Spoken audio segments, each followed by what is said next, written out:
Hi, my name is Daryl, and yes, I'm a Deathclaw. Life in Skyrim is not too bad.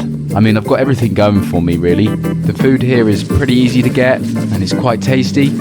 I make daily sacrifices, and I pretty much spend most of my time jumping in my pool.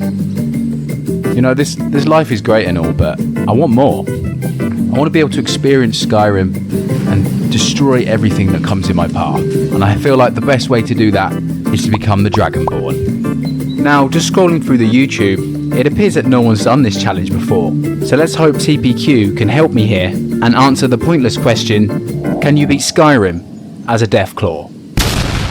Now, there's probably no need to explain what a Deathclaw is. If you're like me and have no life, you've probably died more times to these radiated lizards than you can count.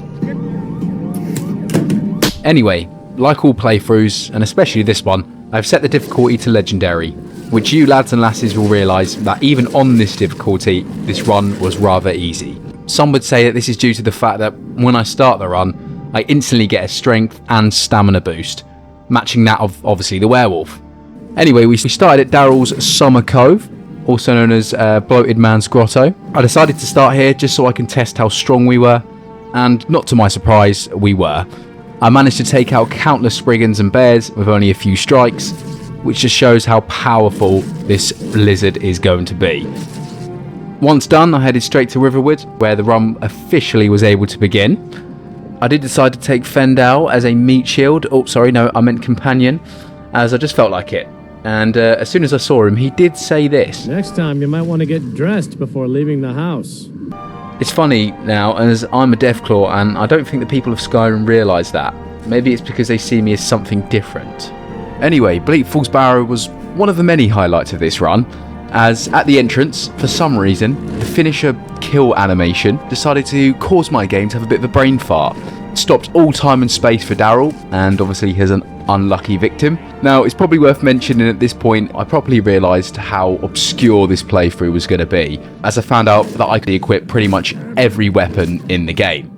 So I decided that because I'm a bit of a tank, I thought two-handed weapons would be the one, and what better than to start off with a steel great axe. Whilst defeating the spider, as you can see, Daryl decided he wants to play with his food and just started launching it across the room.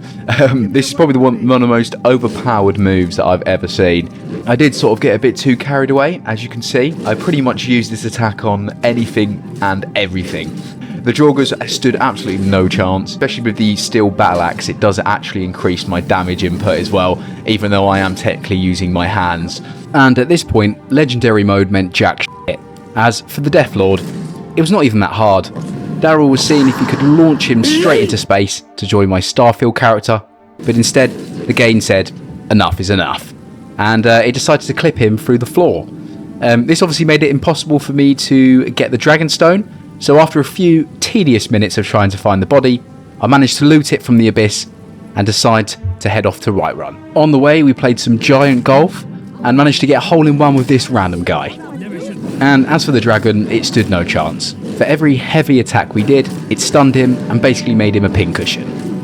After that, we decided to completely ignore the Greybeards and head straight to Riften, where we encountered our first problem.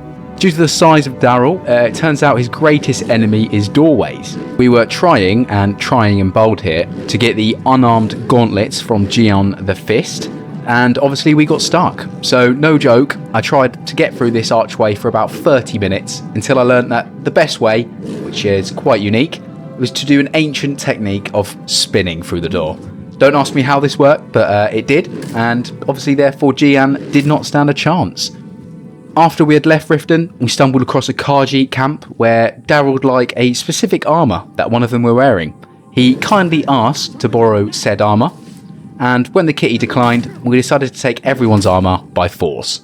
As you can see, it was at this point I did realise that you can put unlimited armour and it all stacks, which is absolutely perfect, so I decided to take all of the armour from the Khajiits I've just disposed of. It's funny, as the Riften guards were witnessing this whole Khajiit mass murdering spree and decided to completely ignore it. Nope. Must have been how scary Daryl looked.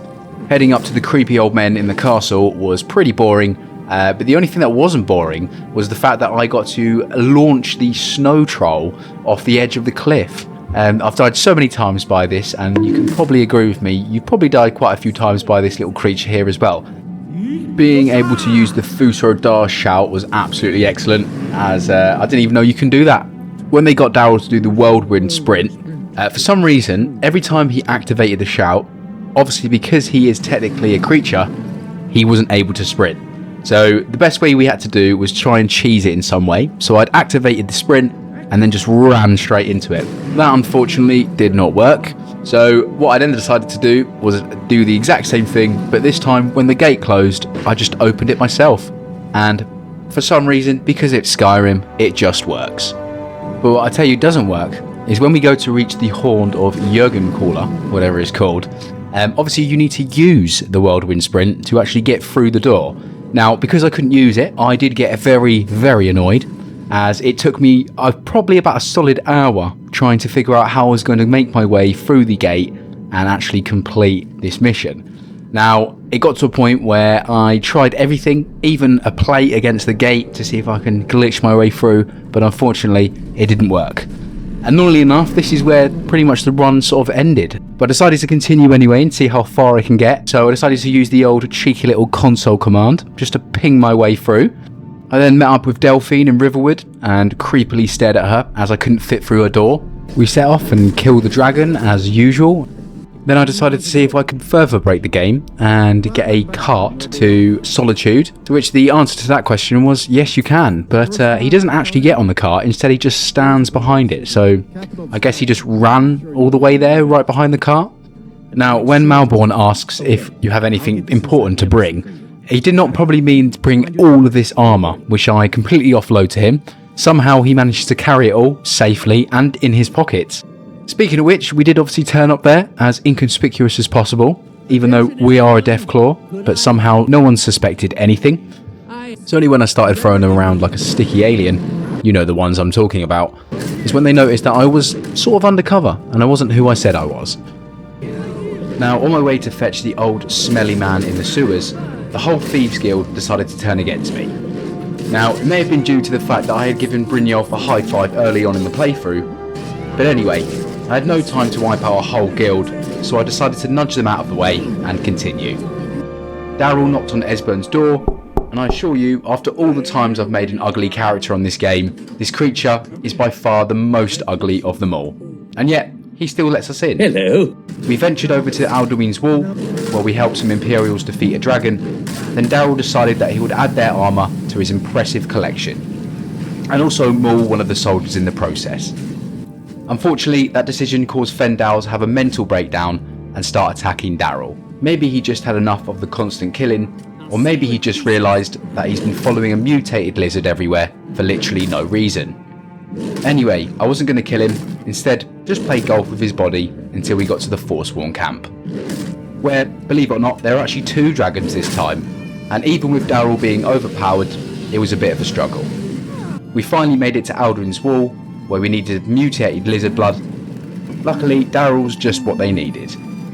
Fetching the Elder Scroll in Blackreach is always fun, as you either die constantly by the Falmer, or in this case, enjoy slapping them and watching them fall from ridiculous heights. One of the Dwarven Centurions was clearly made without eyes, as for some reason he started to attack absolutely nothing and make it the most embarrassing creation the Dwarves has ever made. For some reason, I then decided to intervene in the fight between Sulla and Umana. I must admit, this is probably the first time that I've actually got involved in this. I usually just walk straight past them and straight into Blackreach, but the real reason why I wanted to is because of the armour, and as you can see at this point, Daryl has now equipped over 25 pieces of armour and is now quite overpowered. Now, I don't think any enemies are going to be able to kill him. But yet again, the enemies that I speak of are not the true enemies, as before the first fight with Alduin, you have to open the scroll. This was the most stressful thing in the playthrough, as when I opened it, the game decided to crash. Then it crashed, and then crashed again. For the next 6 times it did crash, until I finally decided enough was enough, and just again ruined the run by console commanding and completing the mission. Doing this made my game even worse, as for some reason, the remainder of the run, there was always a mission marker for when you have to open the scroll, and it just stayed there until the end of the game. And nevertheless, the fight between Alduin went great. I could use Dragon Rend and keep him on the ground, and due to my crazy amount of stamina, I could spam the run and attack animation, which dealt insane damage. That managed to bring down Alduin quite easily. I still can't believe how easy this run is, even though it is on Legendary. It just makes everything look pathetic. Before the council meeting, Arangir just so happened to be at the perfect location for me to launch him. I mean, come on, he was begging Daryl to do this at this point. The council meeting went horribly, as again, my biggest enemy was here, and that's the inanimate object called a chair. Again, every time I went to use it, my game crashed, until I failed the run again and used console commands. At this point, I knew I'd failed the run multiple times, but because I had spent most of the whole day trying to complete this, I continued as normal. We trapped Odovin and attempted to ride him to Skolduffin. That also failed, as I wasn't able to mount him. But the game, as always, thought otherwise and just sent me there anyway. The fight with Sun was funny and pointless, as he was begging to be slapped off the cliff into the abyss. So that's what Daryl did. And I did ask what actually happens. Will he spawn back in, or will I just permanently kill the Guardian of Sovngarde? But I was wrong. He just spawned back like nothing happened. Ysgramor clearly saw Daryl's antics and gladly welcomed him into the halls, and we finally set off to the last fight between Alduin. When I say fight, I mean it was completely pointless and we destroyed him. There were 4 NPCs and an overpowered Deathclaw who abused the running attack.